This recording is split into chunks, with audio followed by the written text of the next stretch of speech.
90 minutes business, l'invité. Avec nous ce midi, Yves Wesselberger, le président de Le Cap. Bonjour. Bonjour. Plateforme de VTC française présente dans quoi, 24 villes ? 24 villes en France, C'est absolument. ça. Et vous annoncez cette semaine cette nouveauté. Alors on a parlé des négociations sociales du secteur VTC qui ont permis aux chauffeurs de sécuriser un prix minimum de course à 7,65 €. Le Cap lui garantit un tarif de course minimum de 10 € net chauffeur. C'est votre décision. Exactement. Alors c'est un des deux éléments de ce que nous annonçons. J'hésite pas à dire que c'est peut-être une des plus importantes avancées sociales depuis que le monde du VTC existe. Si on contextualise, la France a une position, c'est que les chauffeurs sont des travailleurs indépendants. Bon, ça c'est la position de la France, mais on dit ce sont des travailleurs indépendants qui travaillent avec un nombre de donneurs d'ordre limité, comme peuvent l'être d'autres types de métiers, et que du coup, il y a un besoin en matière de protection sociale et de protection des intérêts des chauffeurs. Donc la loi a créé, il y a une loi récente qui a créé des négociations sectorielles avec des élections comme dans le monde salarié. Les chauffeurs sont représentés par des syndicats, etc. Et ces négociations ont conduit à un accord qui, en effet, donne un tarif minimum de 7,65 € par course aux chauffeurs, quelle que soit la durée de la course. Donc le CAB fait beaucoup mieux, puisque c'est 24% de plus, c'est 10 €, c'est un nombre rond, c'est un nombre élevé. Donc c'est vraiment une annonce forte.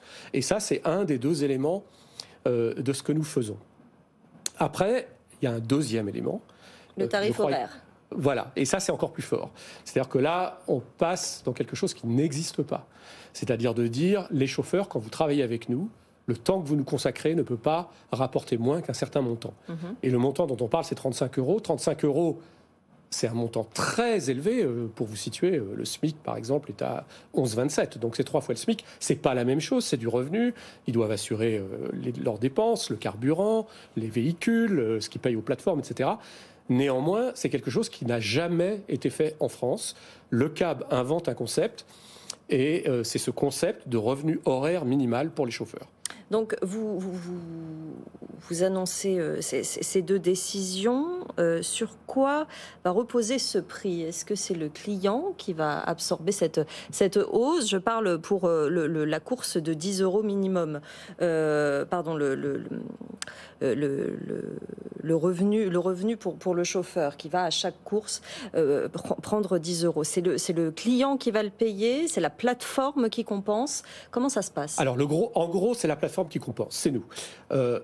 Il y a une petite exception à ça, vous venez de le mentionner.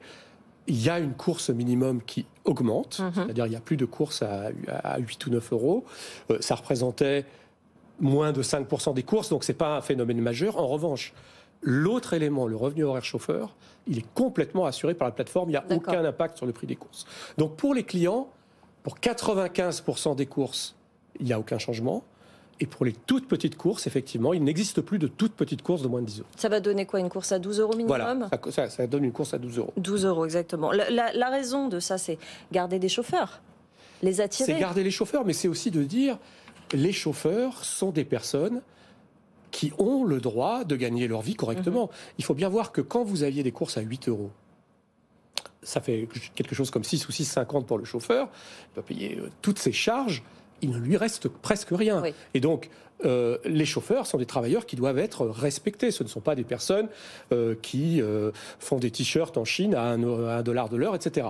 Et donc, le revenu dont il s'agit, c'est un revenu tout simplement minimal, normal pour un chauffeur. Voilà. Pierre. Juste, vous exigez quoi en contrepartie ? Est-ce que vous demandez aux chauffeurs de vous être 100% fidèles, de travailler avec eux ?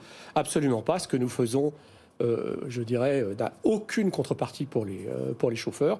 Les chauffeurs auront davantage envie de travailler avec le CAB. Le CAB montre que nous sommes une plateforme sociale, une plateforme qui aime les chauffeurs.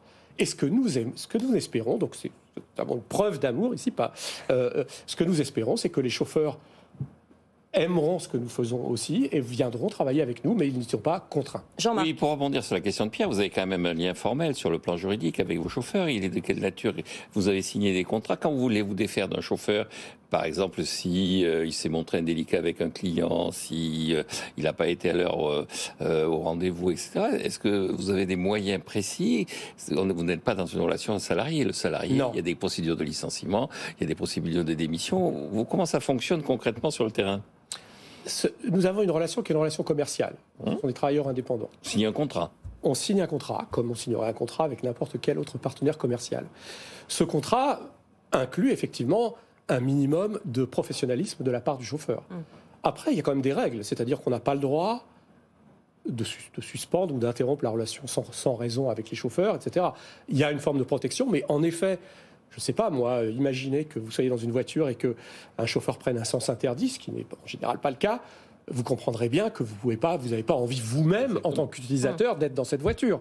Donc, il est normal qu'un certain nombre de règles s'appliquent aux chauffeurs et que s'ils ne le respectent pas, effectivement, la relation puisse s'interrompre. Pour terminer, on parle du contexte. C'est un secteur très concurrentiel. Le cab existe depuis quoi, 10 ans? Ouais. Comment on fait la différence? Comment on s'impose? Comment on garde sa place? Les taxis se sont adaptés. Le secteur des VTC s'est énormément transformé sur ces 10 années. Comment on fait pour rester la tête en dehors de l'eau? Il y a des besoins de mobilité qui sont en croissance très forte tout le temps. Ça, c'est le premier point. Et donc, il y a de la place pour beaucoup de monde. Très forte demande. 2, le cab a un message qui est un message de qualité et aussi un message fort vis-à-vis des entreprises. Nous avons beaucoup de clients entreprises. Les entreprises apprécient ce que nous faisons et on se différencie avec une proposition de valeur originale pour eux. Avec ce revenu garanti pour les chauffeurs, le service client va encore s'améliorer et les clients auront encore davantage de raisons de travailler avec nous. Voilà, c'est dit. Merci beaucoup Yves Wesselberger d'être venu nous voir, président de Le Cab, cette plateforme française de VTC. Merci d'être venu nous voir dans 90 minutes business.